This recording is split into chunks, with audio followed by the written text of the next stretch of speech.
Hello, welcome to another of the Inner Adventure, a series where nature, ecology, and the human psychology meet. I'm Lutz Otto. I'm a walking and wilderness guide as well as business consultant. My co-host is Dr. Ken Jennings, a counseling psychologist in private practice. I am sitting in South Africa and Ken is sitting in Germany. We've gone through a series of really interesting discussions, and through these discussions, we've touched on elements of fear, but we've never really explored those elements much deeper. And yesterday, Ken and I were thinking about how do we explore this a little bit deeper. And I think one of the ways that we can touch on it is to go into what we call night watch, which is sleeping under the stars in a big 5 area. And why it's night watch is because somebody's actually on guard duty. So I thought, whilst I talk, I'll share some photos just to start creating context. So I'm going to go into screen share. And yeah, so as I say, night watch, we're sleeping under the stars and we hold guard duty. So the guard duty is often not decided on in terms of order. We might draw lots or a number. And through the night, somebody is scanning roughly every 3 or 4 minutes with a torch around us to make sure that there's no predators coming through, and so forth. It's a very vulnerable experience, and it's a very connective experience. Ken often speaks about we should not fear, and this is an experience that really exposes us to what Jung called shadow. So in the context of night watch, I see 3 elements come out. I see shadow, which Ken will touch on, spirit, which is a very masculine quality and talks of soaring and vision, soul, which is very grounded and feminine and connects us to earth. All 3 of those elements really come out. What also jumps out is this principle of trust. I lay sleeping while my fellow trailist is making sure that I am safe. It's a time when we need to deal with a runaway mind or a calm mind. It's a time that is often spoken of after trail as one of the most powerful experiences through the trail. So if there's a time that people remember, this is the time. Ken, I'm wondering if I can quickly share these 3 pictures and then you can just add some thoughts in regard to those. So Lutz, I mean, how you've introduced this topic has set the platform of this time where darkness is now going to be approaching, and where vulnerability is probably going to be at its highest. So please carry on with the story, because it's a very interesting story. So the photograph we see here would be early evening. In this instance, we've just collected some water and our setup is as we see on the ground.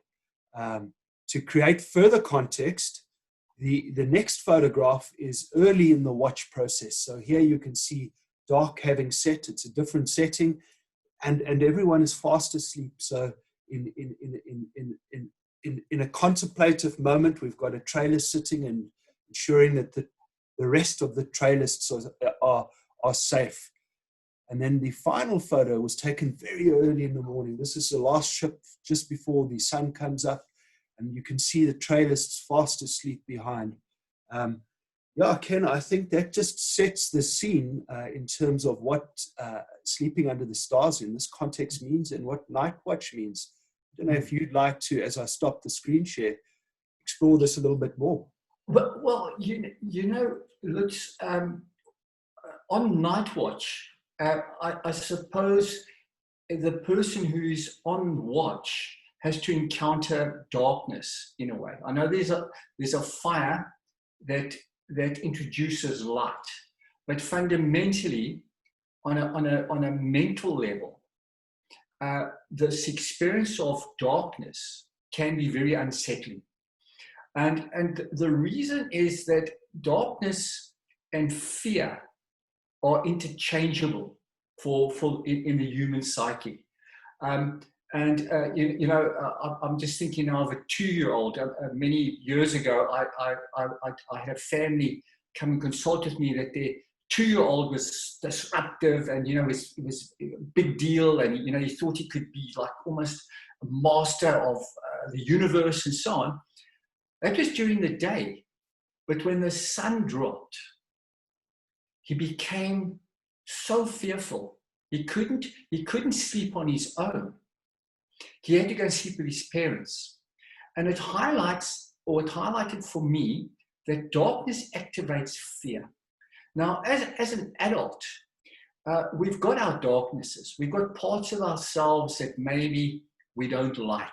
We've got parts of ourselves that sit in the unconscious that we want to repress.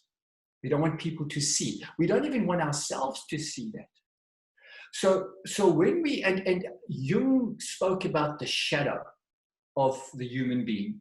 I don't know much of Jung's writing. I'm not a Jungian, but it fits very strongly also in my psychology in terms of my approach of dealing with people in distress. Is that we are always dealing with opposites in our lives. So we deal with light and we deal with darkness. We deal with these polar opposites. And part of the psychology of healing parts of ourselves that we don't like is to bring the shadow into more light in a way. It's so, and we don't repress it and reject it. We actually look at it. And two fundamental techniques help with dealing with fear. One is shine light on the fear. So the reason why you do that is that the fear doesn't actually scare you. You look at it. And fear doesn't like to be looked at. The second element to help with fear is to actually love the fear, or love the part of you that you dislike. In other words, bring it back into who you are as a human being, and learn to almost accept it and be gentle with it. Because as you're gentle with it, you start neutralizing it. But I think, and I'm maybe just throwing the ball back at you here, Lutz, is I'm wondering what a person goes through on night watch, from a mental perspective. Can you share with me maybe, you've had probably many experiences sitting in the dark and what happens to you mentally? So on almost all of our backpacking safaris, we undertake night watch, certainly through the winter months. I observe this as I said earlier, probably one of the more powerful times during a safari. I can refer to what I see with many of my clients, and I can talk of my personal experience.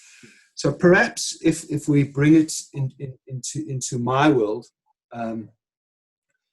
If I, for example, wake up in the middle of the night, 2-3 o'clock in the morning, whilst in the urban context, so I'm at home, often I find my mind almost immediately kicks into action, and it runs into gear, and I probably will get caught up in my previous day, my future day, where I am in life. What I find with night watch with me is very different. So I'm in a place that potentially has dangerous animals moving around. For example, lions, leopards, spotted hyenas. Yet I have a deep sense of calm, a sense of peace, a sense of vulnerability, a deep sense of awe. And I feel very, very connected to the environment I am in, as well as the people that I am trusting to allow me to sleep. So it's a very special place. And it's in some ways, it's different to what I experience when I wake up in my own bed at night, and the brain kicks into gear and starts thinking. In terms of the client experience, often on their first shift, or alternatively in the first half of the shift, or the first 15 minutes of the shift, they're very nervous. They take this responsibility very seriously. You'll notice that the lights are sweeping. They're going around looking for this hippopotamus that's about to arrive, or this buffalo that's about to arrive, or the leopard. And these animals sometimes do arrive. They mostly don't, but they sometimes do. But what is so interesting, this light that's going around, it's almost that you're in high alert. The mind is in high alert, searching for the potential buffalo or the lion or so on. And I can imagine that the mind must really kick off into quite a lot of fear and fantasy about what's out there. I think fantasy is the key word. I think fear for some people, but fantasy. And I'll tell you what they tell me in the morning. Yes. So then what happens, and to this light, I often sleep with a hat over my eyes because I've learned from experience that this is the only way I'm going to get a decent night's sleep. I've got to put something over my eyes, because each shift starts the same. If we do it over multiple nights, they calm down. Yes.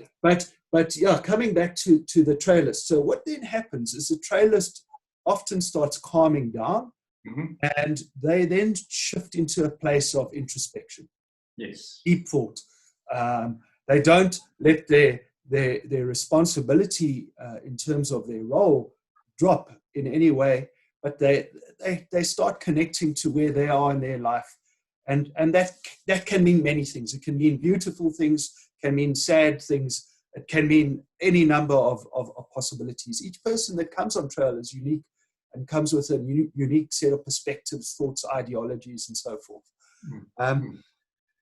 Towards the end of their shift, each person calms and often just goes to bed and goes to sleep, which again is very different to what happens when we're at home. It's so much harder to go to sleep if you've just woken up.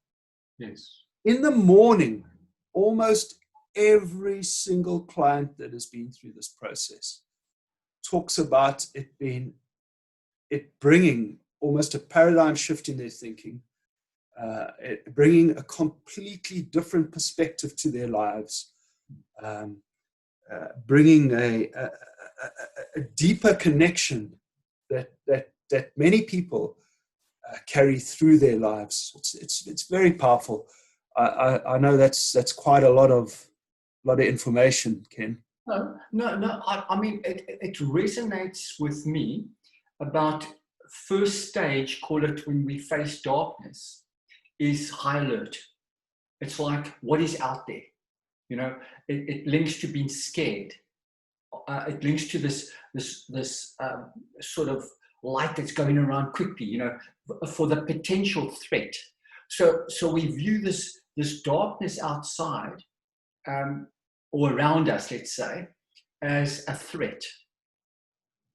And it links very strongly to the psychological phenomenon of our deeper,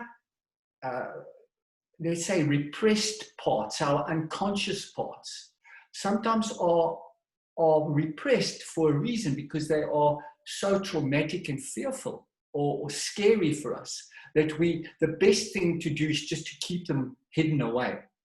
So this experience you're talking about actually is an experience in nature that this individual is going through. It's a process is going through, and I almost feel it's like it's a therapeutic process. And I notice this as well when clients come and see me.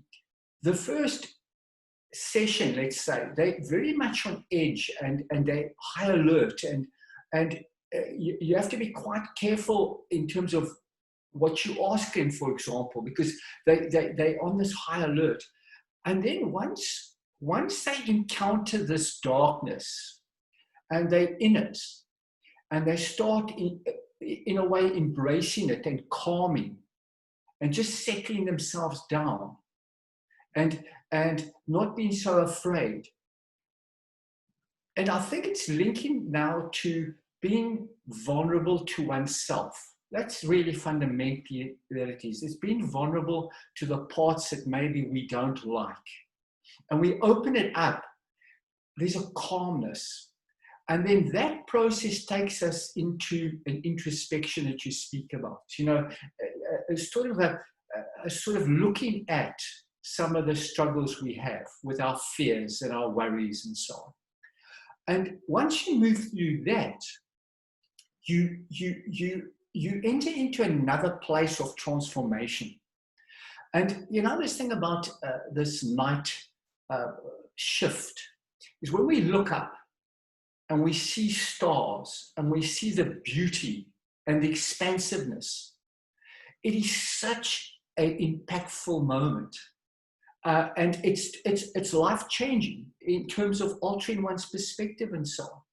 And just linking to this, Lutz, I think if I could share just a photograph at this point, let me just share screen now. And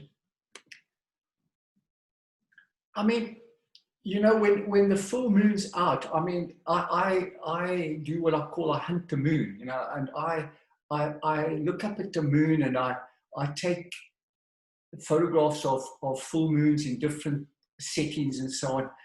And the moon and darkness go hand in hand. And the sun and daylight go hand in hand. And you know, if you read some of Jung's work and so on, these opposites are always they interplay with each other. You know, the female part of us and the male part of us. The moon, which is representative of our female energy, and the sun, which is representative of our male energy. And it's like, how do we bring these worlds together? You know, how can we be, as males, in terms of you and me, how can we be more feminine and be more sensitive and develop those parts of ourselves? And not to be afraid of, let's say, that part of ourselves. And so we've got these opposites in ourselves that exist. And the real therapeutic process is, how do we integrate? How do we bring together these opposites in ourselves so that we can be more fuller, we can be more whole? And when we're more whole as well, we are more mature, call it. We're more compassionate. So this is something that I just. Can you keep that picture up, Ken? Yes. You know, as I listen to you speak and as I look at that, I think that speaks very strongly to the principle of shadow and light and Carl Jung's work. I also think it speaks to another aspect of trail. So as I look at that and I think of Night Watch, one of the things that happens on Night Watch is almost like this moon is a pivotal point. The person that's sitting on Night Watch around the fire is this pivotal point, and what almost seems to create is a bubble. It's a space that at that moment we're probably digitally detoxing, in the sense that there's no connectivity. We're in wilderness. Even if you wanted to put your phone on and try and connect, and I know that sounds quite obscure to many folk in the Northern Hemisphere, but there's places here that we have zero connection. So you're sitting in this, almost in this protected bubble. And when I look at that moon, I almost see two hands holding this little ball, and it's quite a warm picture. So even though there's all this shadow and this dark around, I see a lot of beauty in that picture. Yes. If you jump out of the share screen, Ken, or we can leave it up as you wish. You know, no, just to add, and I know, Lutz, we might be drawing close to our time. We are indeed. But somebody said to me, this reminded them of a pearl. Yeah. In the shell. You know, and I mean, and I think that's the gift. This is the gift. The pearl is the gift. When we encounter the dark parts of ourselves, when we encounter the fearful parts of ourselves, and we bring them closer to us, and we're vulnerable with them. You know, it's a very powerful process. It can be frightening for people, but once you engage it, it's transformative, and it's a gift. It's a gift. How are we doing for time, Lutz? Is it because my sense was that we approaching? Yeah, I think we're coming to closure. I think that where you ended was exactly where I would like to see us end. Shadow, if we embrace it and if we understand it and realize that this takes time. You and I have been chatting for 20 years, and we're still talking about shadow. So this is a journey, it's a process. But when the two come together, you find authenticity.